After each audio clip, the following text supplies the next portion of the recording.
soit Dieu, le sort est tombé sur Jonas. J'ai appelé les frères du conseil de direction, les uns après les autres. C'est normalement la journée missionnaire. Donc Glazo, c'est demain qui doit prêcher, Samy est à la rencontre. Les frères ont dit, débrouillez-vous. Alors heureusement qu'on est quelques serviteurs de Dieu. S'il faut dire un mot du Seigneur, on va demander à Dieu sa grâce et puis il va nous donner un mot. Mais je compte aussi sur mes frères, on peut se compléter les uns avec les autres. Souvent dans nos réunions, non, c'est bien, je préfère être en bas.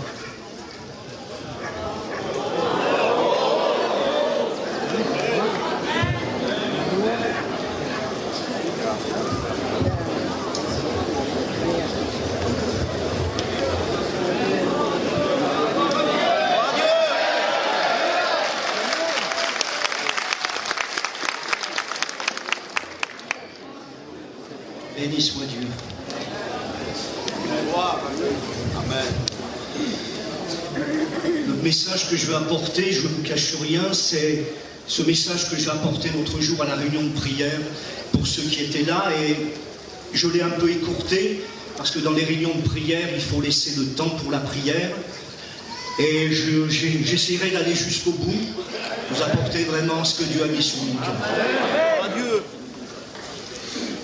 Alors, c'est vrai qu'on est venu à la convention, tous ensemble, d'une région ou d'une autre. Certains sont venus, ont peut-être même traversé les frontières pour venir à cette convention. Vous êtes venus pour chercher. Amen. Amen. Cherchez peut-être pour vous personnellement, cherchez pour vos familles, cherchez peut-être certains le salut, une guérison, une délivrance. Et je suis convaincu qu'il y a déjà des personnes qui ont trouvé ce qu'ils sont venus chercher. Alléluia. Le Seigneur a dit dans sa parole, cherchez, vous trouverez. Je me laisserai trouver par celui qui me cherche. Le prophète Jérémie disait, mais vous me cherchez, mais vous me trouverez si vous me cherchez de tout votre cœur. Mais le message que j'aimerais vous apporter ce matin, c'est que si nous cherchons, Dieu est aussi un Dieu qui cherche. Et la parole que j'aimerais vous apporter, justement, c'est cela, un Dieu qui cherche. J'ai regardé l'autre jour dans la Bible et j'ai vu 3 prophètes différents qui ont vécu à des périodes différentes, mais qui se sont accordés pour dire le même mot. Et c'est ces 3 versets que j'aimerais lire avec vous pour introduire la parole de Dieu. Prophète Ésaïe, le prophète Jérémie et le prophète Ézéchiel. Ils ont vécu à des périodes différentes et quand ils se sont placés devant Dieu, parce que le prophète, c'est toujours celui qui a la vision. La vision. Amen. Alors voilà ce qu'ils vont dire, ces 3 prophètes. L'Éternel voit d'un regard indigné qu'il n'y a plus de droiture. La vérité a disparu. Il voit qu'il n'y a pas un homme et il s'étonne que personne n'intercède. Le prophète Jérémie disait ces mots aussi. Parcourez les rues de Jérusalem. Regardez, informez-vous. Cherchez dans les places s'il se trouve un homme qui pratique la justice, qui s'attache à la vérité, et je pardonne à Jérusalem. Et le prophète Ézéchiel dit les mêmes mots. Je cherche parmi eux un homme qui élève un mur, qui se tient à la brèche devant moi en faveur du pays, afin que je ne le détruise pas, mais je n'en trouve pas.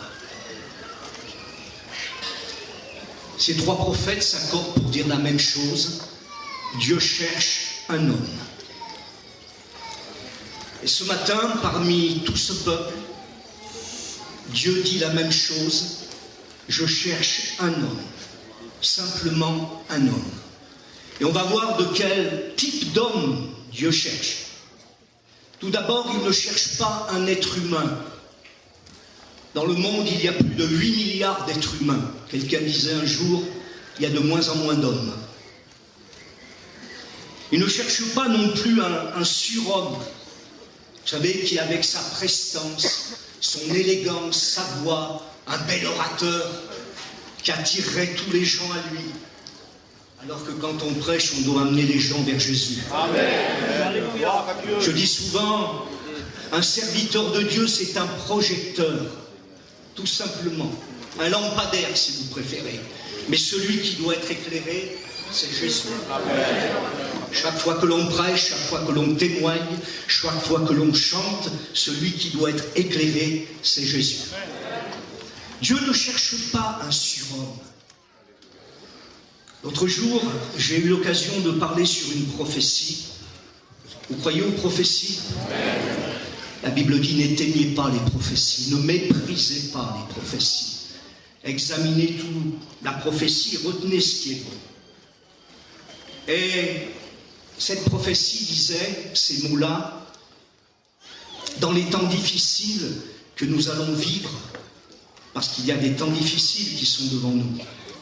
Je ne sais pas si vous êtes conscients, peut-être là, c'est un rayon de soleil au travers des gros nuages, mais les temps qui sont devant nous vont être encore des temps difficiles, même pour l'Église de Jésus-Christ, même pour l'Église. Et cette prophétie disait, dans les temps difficiles dans lesquels nous allons vivre, Dieu demande, même aux serviteurs de Dieu, de ne pas s'exposer à la lumière, mais de venir à l'ombre du Tout-Puissant. Je disais dans une réunion, il y a tellement aujourd'hui de serviteurs de Dieu qui aiment être exposés à la lumière. Mais si on reste trop à la lumière au soleil, on risque de griller, comme des merguez. Dieu dit non, mettez-vous un petit peu à l'ombre. Donc Dieu ne cherche pas des surhommes. Dieu ne cherche pas de nouvelles méthodes. Parce qu'il se peut aujourd'hui, ce serait facile de chercher de nouvelles méthodes pour amener les gens à l'évangile. Je me rappelle un jour de ce témoignage qu'un pasteur m'avait dit. Un pasteur avait construit une église, il n'y avait pas tellement de monde. Alors à côté de l'église, il a monté une petite cafétéria, en disant les gens viendront à la cafétéria et puis ensuite ils iront à l'église. Oui, mais au bout de 2-3 ans, l'église a fermé et la cafétéria est restée. Le social l'avait remporté sur le spirituel. Donc Dieu ne cherche pas de surhomme, il ne cherche pas de nouvelles méthodes, il ne cherche pas d'être humain. Alors Seigneur, qu'est-ce que tu cherches? Et je voudrais que vous ouvriez vos oreilles. C'est ce que Dieu cherche dans ces temps de fin. Je cherche un homme qui se tient à la brèche. Un homme de prière. Un homme qui élève des murs d'intercession, des murs de supplication. Et croyez-moi, frères et sœurs, c'est devenu une denrée tellement rare aujourd'hui. On le voit quelquefois avec nos collègues dans les réunions de prière, des hommes qui se tiennent à la brèche. On est capable de chanter pendant des heures, des heures. On est capable de tenir le peuple attentif pendant des heures. Demandez-leur de prier 5 minutes. Des fois, je vois, nous, dans nos églises, allez, je prends un exemple, on est 200 personnes pour le culte d'adoration le dimanche matin. Et quand il est suivi d'un temps de jeûne et prière, on se retrouve des fois 10. Je le répète, tant pis si je me répète, Dieu ne cherche pas de grands orateurs, de belles voix, tant mieux si vous avez de belles voix, mais c'est secondaire. Dieu cherche des hommes et des femmes qui se tiennent à la brèche. À la brèche. Et je vais vous faire comprendre cette vérité, à la brèche. Des hommes qui intercèdent, comme il est dit dans les prophètes, en faveur du pays, en faveur du peuple, peut-être en faveur de ta famille, en faveur de ton garçon qui est dans le monde, qui est dans des villes mondaines. Et Dieu te dit ce matin, tiens-toi à la brèche. Intercède pour ta famille, intercède pour tes enfants. Alors regardez, sur un petit peu d'eau, ce serait bien. J'ai trouvé 2 personnes dans la Bible.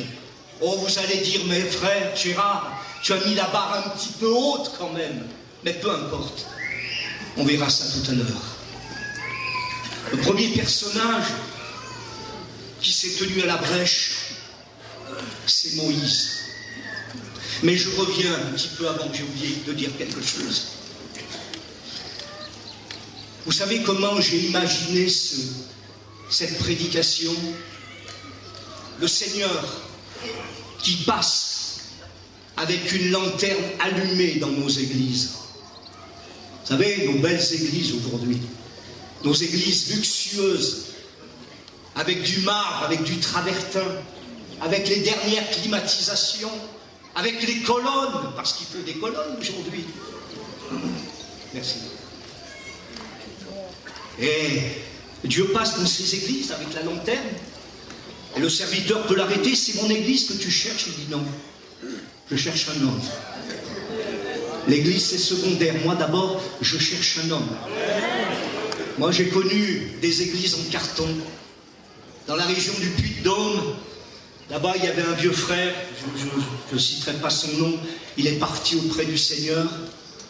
Il se faisait appeler le prédicateur des cabanes. Et c'était un prédicateur de cabanes.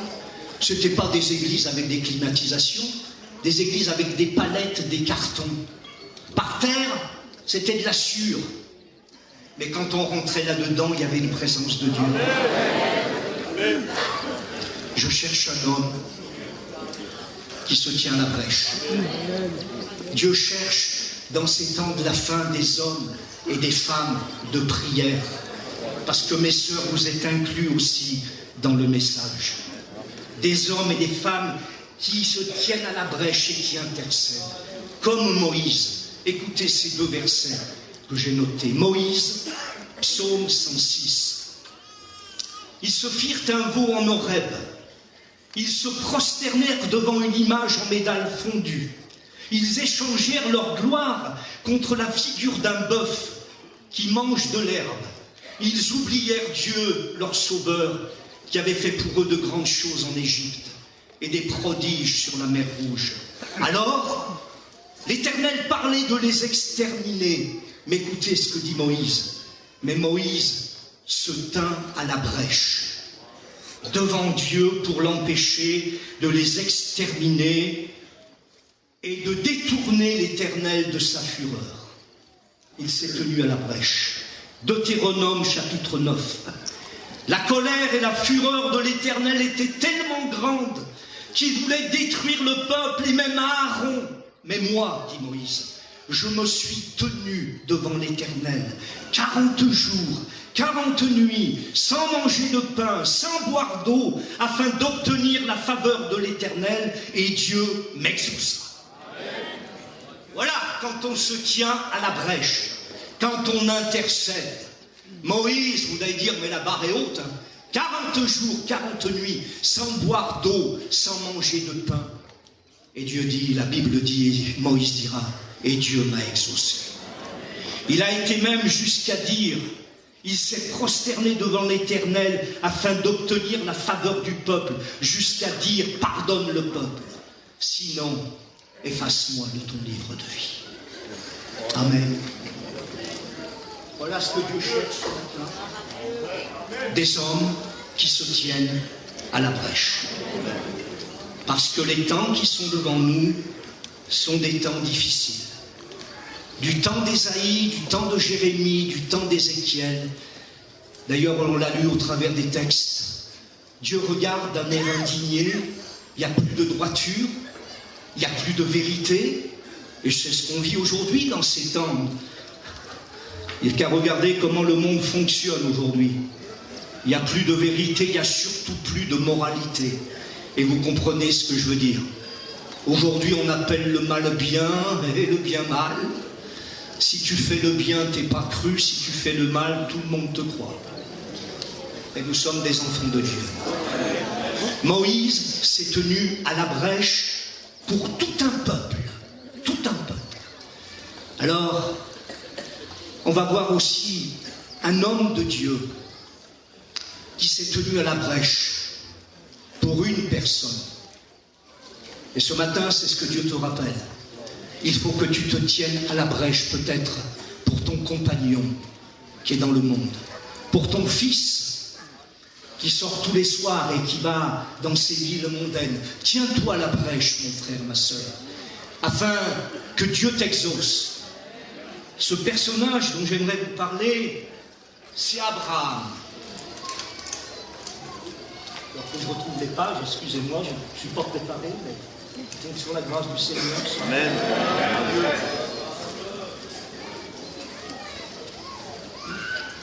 Abraham, en Genèse 12, il lui a été dit, Abraham, quitte ton pays, quitte ta patrie, quitte la maison de ton père, et va dans le pays que je te montrerai. Je ferai de toi une grande nation.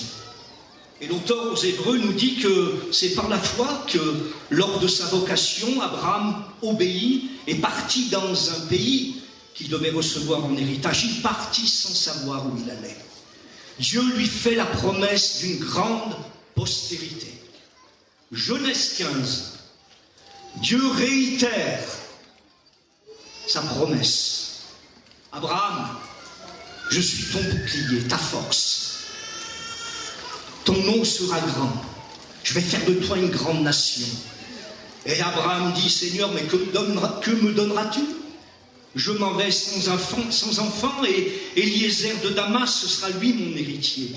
Dieu lui dit, non, Abraham, sors de ta tente, va, regarde les étoiles du ciel, car telle sera ta postérité. Amen. J'en arrive à ce que je veux vous dire. Genèse 18. La Bible dit que l'Éternel apparut à Abraham parmi les chênes de Mamré, comme il était assis à l'entrée de la tente pendant la chaleur du jour. Il leva ses yeux et regarda, il y avait 3 hommes qui sont venus à sa rencontre. Et ces 3 hommes vont lui annoncer encore cette bonne nouvelle. On reviendra l'année prochaine, et l'année prochaine, eh bien, tu auras un enfant. Et Abraham est content de cette promesse. Et c'est là où je veux attirer votre attention. Ces hommes s'en vont en direction de Sodome et de Gomorrhe, ces villes de péché. Et Abraham les regarde partir, et ça, ce verset, je l'aime bien. Et la Bible dit, il se tint encore en la présence de l'Éternel. Il s'est tenu encore devant Dieu. Et c'est quand on se tient devant Dieu que Dieu nous révèle les choses. Les révélations, c'est lorsqu'on se tient devant l'Éternel. Il y a des gens qui voient plein de choses, et des fois ils ne passent pas 5 minutes dans la présence du Seigneur. Non, les révélations, c'est quand on se tient devant l'Éternel. Et Abraham regarde ces hommes en train de partir dans la direction de Sodome et de Gomorrhe. Et là, l'Éternel va lui révéler quelque chose. L'Éternel dit, mais est-ce que je vais cacher à Abraham ce que je vais faire? Certainement, il va devenir une nation très grande. Et Abraham comprend que les 3 anges sont partis à Sodome et à Gomorrhe pour y faire quelque chose. Parce qu'Abraham a quelqu'un de très cher dans les villes de Sodome et Gomorre. Et vous savez de qui je veux parler? De son neveu Lot. Et là, on va voir ensemble un homme comme Moïse qui va se tenir à la brèche pour intercéder en faveur de ce personnage-là. Écoutez, l'intercession, parce que c'est ça, intercéder. Se tenir à la brèche, c'est plaider. Prier, c'est demander. Mais se tenir à la brèche, c'est plaider. Intercéder, c'est plaider. Comme un avocat plaide pour son client, pour prouver son innocence. Il va plaider, Abraham. Écoutez ce qu'il va dire. Abraham s'approcha et dit à l'Éternel, voilà la plaidoirie d'Abraham. Feras-tu périr le juste avec le méchant? Peut-être dans ces villes, il y aura 50 justes. Loin de toi, Éternel, la pensée de détruire le méchant avec le juste. Et Dieu dit, si je trouve 50 justes dans cette ville, j'épargne la ville. Et la plaidoirie continue. Abraham, il est à la brèche, il est à genoux, il intercède, il plaide. Et dit peut-être, il en manquera 5. Or, pour 5, Dieu dit, j'épargne les villes de Sodome et Gomorrhe. Alors peut-être, la plaidoirie, il n'y en aura que 40, que 30, que 20, que 10. Et Dieu dit, si je trouve 10 justes, si je trouve 10 justes, je ne la détruirai pas à cause de ces 10 justes. L'Éternel s'en alla alors qu'il eut achevé de parler à Abraham, et Abraham retourna dans sa demeure.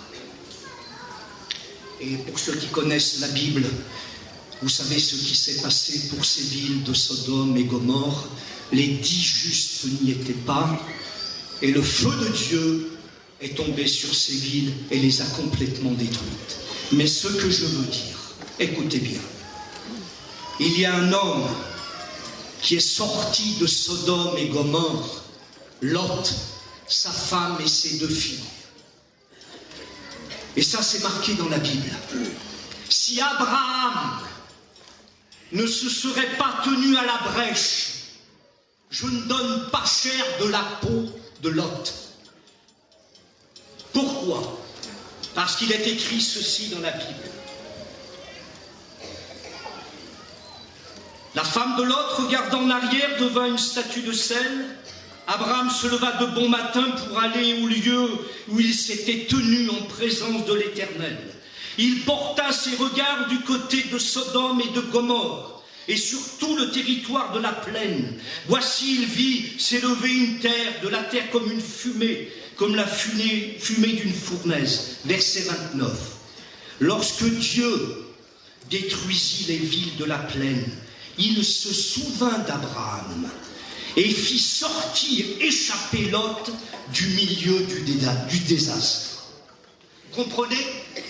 Si Lot est sorti des villes de Sodome et de Gomorrhe, c'est parce qu'Abraham s'était tenu à la brèche. Et quand Dieu a voulu détruire ces villes, il ne s'est pas souvenu de Lot, il se souvint d'Abraham qui avait intercédé pour son œuvre.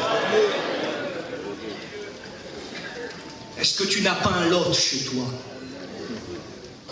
Qui n'a pas un Lot? Qui n'a pas un neveu? Qui n'a pas un fils? Qui n'a pas une fille? Qui n'a pas un gendre? Qui n'a pas un mari qui est dans ces villes-là? Ben, si tu veux qu'il s'en échappe, tiens-toi à la brèche. Fais comme Abraham. Fais comme Moïse. Moïse l'a fait pour un peuple tout entier, mais toi tu peux le faire pour une seule personne. L'autre jour, j'étais au centre Leclerc et j'étais dans le rayon des fruits et légumes. Quand tout par un coup, j'ai vu un garçon s'approcher de moi. Je connais très bien ce garçon, je l'ai vu comme ça. Ses parents se sont convertis parce que, excusez-moi, parce qu'à un moment donné, ils ont vu que leur enfant, qui avait peut-être 7-8 ans, était un peu bizarre. Tourmenté, agité. Ils ont compris qu'il y avait quelque chose qui n'était pas bon dans la vie de ce garçon. Alors ils l'ont amené vers des serviteurs, et suite à ça, eh bien, le foyer de cet enfant s'est converti au Seigneur. Et l'enfant a grandi. Et puis malheureusement, je le connais bien, il a un foyer un petit peu, voilà, disloqué, ça n'allait pas très bien dans son foyer. Je me rappelle, un jour nous faisions une nuit de prière ici, il est venu en pleine nuit, derrière le chapiteau, il m'a appelé, il m'a dit, prie pour moi, l'ennemi n'arrête pas de me tourmenter. On a prié pour lui. L'autre jour, je l'ai vu dans le rayon des fruits et légumes. Il était tout joyeux, tout rayonnant. Oh, j'ai dit, mon gars, là, il y a quelque chose qui s'est passé. Ah, il a dit, le Seigneur a fait grâce. Et à la fin, il m'a dit, et en plus, tu sais quoi, je viens de passer mon test de lecture. Pourquoi? Parce que les parents, les frères et sœurs, à un moment donné, se sont tenus à la brèche et ils ont intercédé. Mais Dieu dit, il regarde d'un air indigné dans le livre d'Ésaïe. Je suis indigné, dit Dieu. Je ne vois que personne n'intercède. Que personne n'intercède. Regardez, je reprends le livre du prophète Ésaïe. Il y a quelque chose d'intéressant. Il voit qu'il n'y a pas un homme. Il s'étonne de ce que personne n'intercède. Alors, son bras lui vient en aide. Et on va parler du bras de Dieu. Vous connaissez le bras de Dieu? Vous allez le découvrir tout seul quand je vais faire la lecture. Il se revêt de la justice comme d'une cuirasse. Il met sur sa tête le casque du salut. Il prend la vengeance pour vêtement. Il se couvre de la jalousie comme d'un manteau. Il rendra à chacun selon ses œuvres. On craindra le nom de l'Éternel depuis l'Occident et sa gloire depuis le soleil levant. Quand l'ennemi viendra sur toi comme un fleuve, l'Esprit de l'Éternel le mettra en fuite.